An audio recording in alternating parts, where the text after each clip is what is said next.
Okay, Assalamualaikum murid-murid. Okay, hari ini kita akan belajar sambungan tajuk mesin. Okay, kita akan masuk kepada mesin ringkas. Mesin ringkas ialah alat yang membantu kita melakukan kerja dengan lebih mudah dan cepat. Terdapat pelbagai jenis mesin ringkas di sekeliling kita. Setiap mesin ringkas mempunyai kegunaannya yang khusus. Okey. Jadi maksud mesin ringkas ni adalah alat yang membantu kita melakukan kerja dengan lebih mudah dan cepat. Okey. Yang seterusnya, kita pergi pula kepada contoh-contoh mesin ringkas. Okey, ada 1, 2, 3, 4, 5, 6 dan 7. Ada 7. Yang pertama adalah roda dan gandar. Okey, roda dan gandar. Roda dan gandar ialah alat yang terdiri daripada roda yang dipasang pada sebatang rod yang dinamakan gandar. Contohnya pada tombol pintu. Okey, anak-anak boleh tengok dalam gambar dalam slide ni. Dalam video ni ada gambar roda dan gandar. Kalau bulat tu roda, macam panjang macam batang tu adalah gandar. Okey. Contohnya adalah pada tombol pintu. Tombol pintu yang bulat tu kan. Itu adalah contoh roda dan gandar. Okay, yang seterusnya kita pergi pula kepada tuas. Tuas kita dah belajar minggu lepas.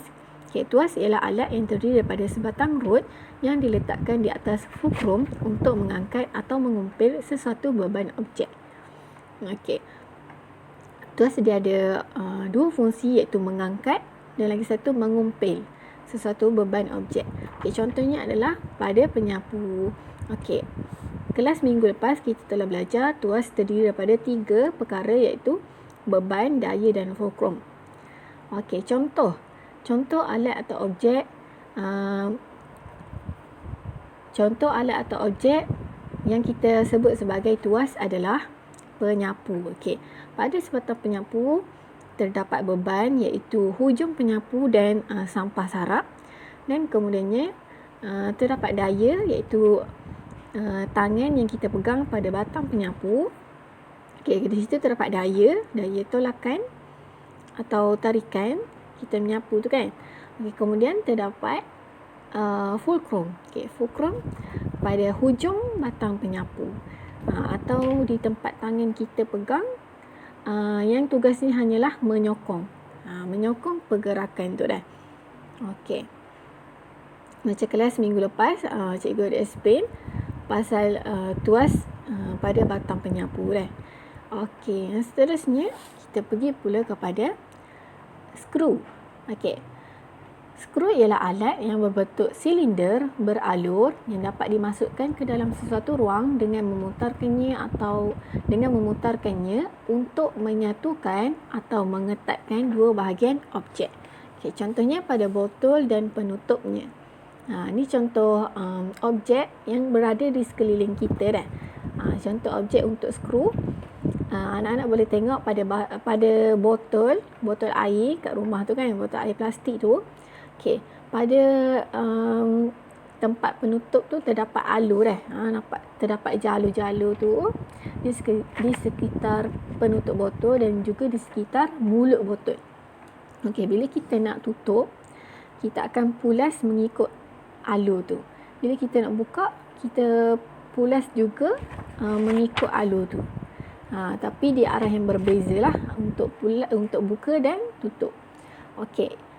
Botol tu adalah salah satu contoh untuk skru dah.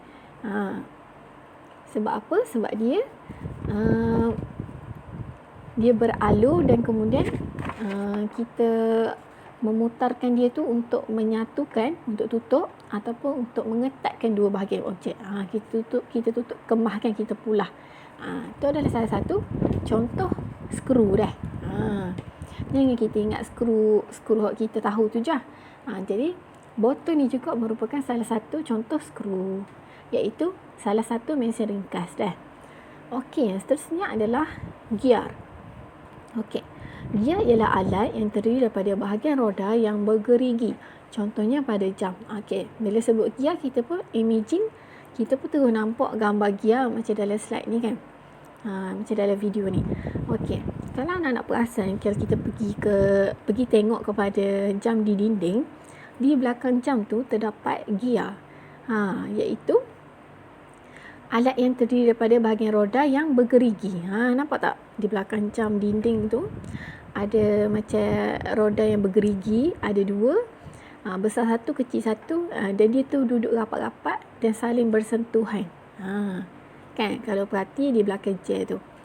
Okey, itu adalah gear dah. Okey, yang seterusnya adalah takal. Okey, apa ni takal? Takal ialah alat yang terdiri daripada satu roda beralur yang membolehkan tali melaluinya untuk mengangkat atau menurunkan sesuatu beban. Contohnya pada bidai. Okey. Takal ni adalah satu alat yang kita guna untuk memudahkan kita mengangkat ataupun menurunkan sesuatu beban dah. Contohnya nak angkat benda-benda berat lah, macam besi contoh kan. Kalau kita selalu tengok dekat tempat-tempat pembinaan, adalah benda-benda gini kan, untuk memudahkan kita mengangkat sesuatu objek yang berat dan menurunkan dia. Okey, contohnya pada bidai kita boleh tengok dekat langsir ataupun pernah tengok tak macam kan langsir hok kayu tu. Langsir hok kayu hok boleh tutup dan buka tu kan. Kita boleh tarik dia kalau kita nak buka dan nak tutup tu. Hok tu. Okey, tu salah satu contoh untuk takal dah. Okey, untuk seterusnya yang keenam, satah condong. Satah condong ialah satu permukaan rata yang disendeng dengan satu bahagian yang hujungnya diletakkan pada ketinggian yang berbeza dah.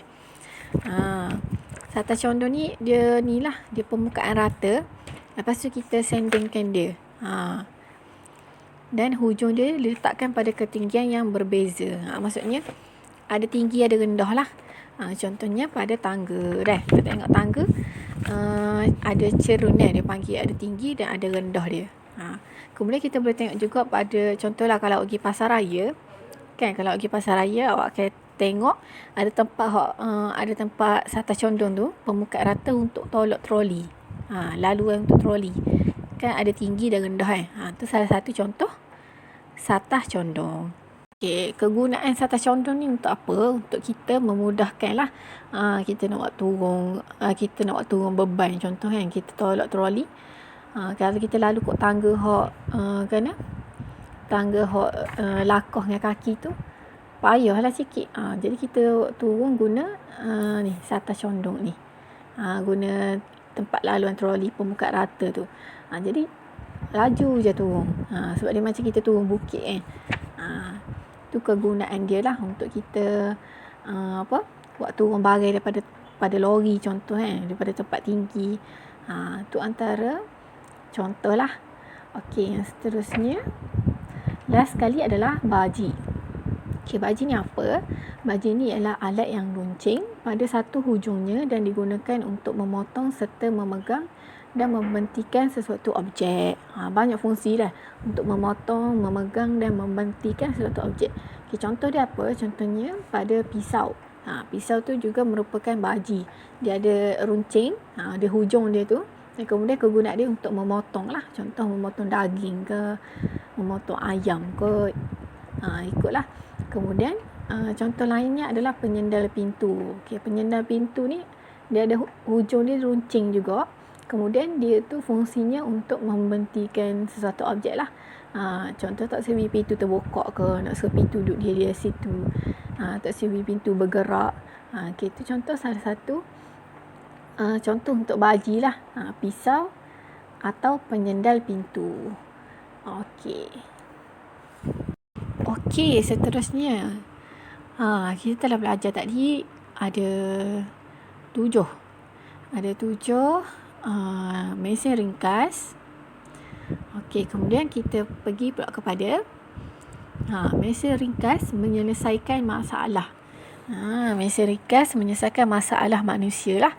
Okey, masalah yang pertama awak boleh tengok kepada buku tab muka surat 177. Okey, baca dialog tu. Okey, Teruni dan ayahnya menghadapi masalah untuk memindahkan barang yang berat ke dalam lori. Perhatikan situasi di bawah.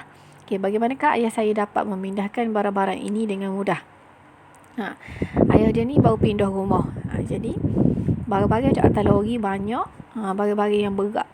Macam mana dia nak memudahkan kerja ayah dia? Okey. Saya cadangkan ayah kamu meletakkan sekeping papan yang disendingkan pada lori. Dia pun marilah jiran dia mari royak. Cuba letak papan permukaan rata ataupun seatas condong. Letak dekat pintu lori tu. Kemudian buat turun barang. Okey, jadi lebih mudah. Jadi ayah teruni tadi rasa lebih mudah. Okey, kemudian bila dah rasa mudah tapi makan masa juga. Jadi macam mana kita nak cepatkan lagi proses kita buat turun barang ni? Okey. Bagaimanakah kerja memindahkan barang ini dapat dilakukan dengan lebih cepat? Okey. Saya ni pun ayatlah pula gunakan troli. Okey. Ayah dia pun ambil troli, letak barang atas tu, letak beban, lepas tu buat turun gunakan yang seatas condong tadi. Okey, jadi lagi mudah dan cepat. Jadi mesin ringkas yang digunakan dalam situasi ni adalah seatas condong dan troli saat ni. Troli tu kita panggil, troli tadi kita panggil mesin ringkas roda dan ganda dah. Dia ada roda dan ganda. Okey. Jadi mudahkan kerja ke tak sebenarnya kalau kita gunakan mesin ringkas dalam kehidupan kita? Jadi memudahkan kerja dan mencepatkanlah jimat masa dah. Okey, tu untuk situasi yang pertama. Okey, untuk situasi yang seterusnya, muka surat 178 yang boleh tengok tu. Okey. Ni dia duduk dekat di halaman rumah. Di luar lah, di luar rumah. Okey. Ada apa? Okay, mari kita baca dulu. Okay, apakah alat yang sesuai untuk memotong rumput yang panjang? Nampak rumput panjang kan? Dia bertanya, nak guna ke apa sesuai untuk potong rumput? Okey. Lepas tu, dekat atas gambar yang mula-mula tu, awak boleh tengok ada ke apa? Ada alat ke apa? Ada sabit, lagi ada gunting, penyapu, tu mungkin pencakar dan penyodok, dan ada tin cat, ada kereta sorong, ada tangga. Okey. Ada banyak alat. Jadi kita letak nama dia si Ahmad. Ahmad ni tanya, nak guna apa nak kerak rumput panjang ni? Contoh kan. Jadi apa dia? Alat yang kita boleh gunakan. Kalau tengok dalam gambar tu. Okey, kita boleh gunakan sabit tu dah. Kita boleh gunakan sabit. Okey, guna sabit dah. Okey, untuk seterusnya dia tanya ni, kita lihat nama dia Ali lah. Okey, Ali tanya, apakah alat yang sesuai untuk memindahkan batu-batu ini? Nampak batu-batu banyak tu dah lah, berat kan? Banyak pula tu. Jadi apa nak guna apa ni? Tengok gambar atas tu. Ada apa yang sesuai? Nak guna tangga ke? Nak guna penyapu ke? Okey, kita boleh gunakan kereta sorong dah. Iaitu mesin ringkas roda dan ganda. Okey, boleh gunakan kereta sorong. Okey, kemudian teruni tanya, apakah alat yang sesuai untuk mengumpulkan daun kering yang bertaburan? Nak guna apa anak-anak? Okey, kita boleh gunakan penyapu ataupun pencakar tu dah. Iaitu mesin ringkas tuas. Okey. Okey, yang terakhir, cikgu dia pula tanya, okey, cuba kamu cadangkan 2 atau lebih mesin ringkas yang dapat digunakan untuk memudahkan kerja mengecat dinding rumah pada bahagian yang tinggi. Nampak? Dia nak cat dinding rumah tu. Okey, nak guna apa? Tengok dalam gambar atas tu. Okey, ada tangga. Tangga tu adalah seatas condong. Okey, kita boleh gunakan tangga, pancat dan kita cat dah. Tu dia. Okey, itu adalah situasi-situasi yang memerlukan kita menggunakan mesin ringkas bagi memudahkan kerja dan mencepatkan kerja. Okey, boleh faham tu? Okey, setakat tu je dulu daripada cikgu. Cikgu harap dengan contoh-contoh yang cikgu berikan dan situasi-situasi yang kita bincangkan tadi, anak-anak fahamlah bahagian-bahagian mesin ringkas. Yang ada 7 tadi, iaitu roda dan gandar, tuas, skru, baji, seatas condong, takal dan giar. Okey, untuk kelas seterusnya kita akan masuk topik mesin kompleks pula. Okey, untuk minggu ni cikgu akan bagi latihan dan minta anak-anak jawab lah. Itu saja daripada cikgu. Terima kasih kerana sudi mendengar. Assalamualaikum warahmatullahi wabarakatuh.